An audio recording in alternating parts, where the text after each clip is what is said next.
Assalamualaikum warahmatullahi wabarakatuh. Perkenalkan, nama saya Nilo Sukareni dengan NIM 2010-60-109, mahasiswa manajemen 2020. Di sini saya akan membahas tentang sholat. Menurut bahasa, sholat berarti doa atau rahmat. Sholat menurut istilah adalah suatu ibadah yang terdiri dari ucapan dan perbuatan tertentu yang dibuka secara luas. Sholat adalah ibadah yang tersusun dari beberapa perkataan dan perbatan yang dimulai dengan takbir, disudahi dengan salam, dan memenuhi beberapa syarat yang ditentukan. Di dalam Islam, salat mempunyai arti penting dan kedudukan yang sangat istimewa, yaitu salat merupakan ibadah yang pertama kali diwajibkan oleh Allah Subhanahu wa Ta'ala, yang perintah langsung diterima Rasulullah pada malam Isra Miraj. Salat merupakan tiang agama. Nabi SAW bersabda, "Pokok perkara adalah Islam, tiang adalah sholat, dan puncaknya adalah jihad." Sebagai tiang agama, maka sholat harus selalu ditegakkan dan tidak boleh ditinggalkan dalam keadaan bagaimanapun juga, baik itu dalam keadaan sakit, musafir, bahkan saat perang. Sholat merupakan amalan yang pertama kali dihisab pada hari kiamat. Nabi SAW bersabda, yang pertama kali dihisab amalan seorang hamba pada hari kiamat adalah sholatnya. Dalam riwayat Al-Tabrani selanjutnya disebutkan, maka jika sholatnya baik, maka baiklah semua amalan, namun jika sholatnya rusak, maka rusaklah semua amalan. Ada 11 rukun sholat yang disepakati para ulama, baik mazhab Hanafis, Hambali, Maliki maupun Syafi'i. Demikian seperti ditulis oleh Syekh Wahab As-Suhalai dalam kitab Fiqhul Islam wa Adil Adus Juz. Takbir yang pertama, takbiratul ihram. Rukun sholat yang pertama ialah takbiratul ihram, yakni posisi berdiri memulai sholat dan menghadap kiblat sambil mengucapkan takbir Allahu Akbar. Namun dalam kondisi lemah, seorang diperbolehkan sholat sambil duduk, bahkan berbaring. Berdiri dalam sholat fardu bagi yang mampu menurut Syekh Wahbah. Rukun sholat yang kedua adalah berdiri dalam sholat fardu untuk mampu, disebutkan dalam hadis riwayat Jamaah dan Hakim dari sahabat Imran, ketika menderita bawasir, aku bertanya kepada Rasulullah SAW mengenai sholat, dan beliau bersabda, sholatlah sambil berdiri, jika tidak mampu maka sholatlah sambil duduk, jika tidak mampu maka sholatlah sambil berbaring miring. Ditambahkan juga dalam hadis riwayat An-Nasi, Rasulullah SAW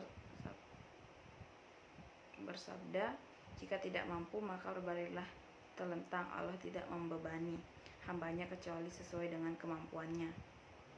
Yang ketiga, membaca surat dalam Al-Quran. Para ulama sepakat bahwa membaca ayat Al-Quran dalam 2 rakaat pertama hukumnya adalah wajib.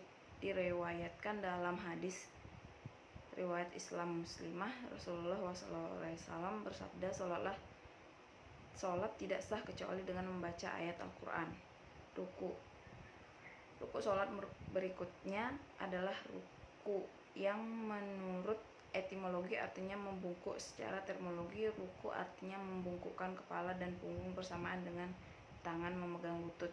5. Bangkit dari ruku, itlitad.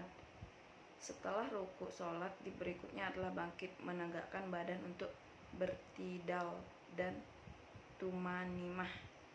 6. 2 kali sujud. Menurut terminologi secara singkat bisa disebut bahwa sujud adalah meletakkan bagian dahi kebuka ke tanah atau tempat sholat. Diriwayatkan dalam hadis Ibnu Hibban dalam syiar beliau, jika engkau sujud maka letakkanlah dahimu dan jangan terburu-buru.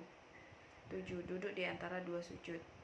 Posisinya duduk ibtisari, yakni duduk di atas kaki kiri dan yang terlipat dan menegakkan kaki kanan dengan jari-jari di dalamnya mendekatkan ke tanah tetap menghadap kiblat. Duduk terakhir selama tasyahud. Duduk terakhir dalam sholat membaca tasyahud akhir, sholawat dan atas Nabi Muhammad SAW, dan setelah itu duduk diam selama baca Allahumma sholli Muhammad. Menurut Syafi'i, Isyah dan Hanabilah termasuk rukun, namun menurut Malikiyah yang rukun adalah lamanya duduk untuk sholat salam. Tasyahud sama hukumnya seperti tasyahud akhir, yaitu menurut Hanafiyah sunnah menurut mayoritas ulama, sebagaimana juga sunnah membaca sholawat atas Nabi SAW. Tasyahud akhir menurut Hanafiyah dan Malikiyah mengucap salam. Menurut ulama Masyhab Maliki dan Syafi'iyah, mengucap salam yang pertama sebagai tanda keluar dari sholat. Ketika posisi duduk hukumnya fardu, sementara menurut Syekh Hanbal kedua hukumnya fardu kecuali dalam sholat jenazah, sholat sunnah, sholat syukur, dan sholat tilawah. 10. Tumanimah. Menurut pendapat sumber atau mayoritas ulama, tumanimah termasuk rukun atau syarat dalam rukun i'tidal, sujud dan duduk di antara dua sujud. 11. Tertib dalam rukun sholat. Tertib artinya melakukan sholat atau semua rukun sholat dengan beraturan. Mayoritas ulama mengatakan tertib dalam sholat hukumnya rukun, wajib dalam hal bacaan sesuai dengan turun. Rasulullah menganjurkan untuk memperbanyak doa di waktu sujud. Pasalnya, sujud adalah waktu di mana Allah dan seorang hamba begitu dekat. Anjuran ini tentu saja berlaku bagi orang yang sholat sendiri, bukan bagi imam dan sholat berjamaah. Anjuran ini tercatat dalam hadis yang artinya dari Abu Hurairah, Rasulullah SAW bersabda, momentum terdekat seorang hamba dan Tuhannya adalah ketika sujud. Oleh karena itu, perbanyaklah doa tersebut. Sekian pembahasan dari saya. Wassalamualaikum warahmatullahi wabarakatuh. Terima kasih.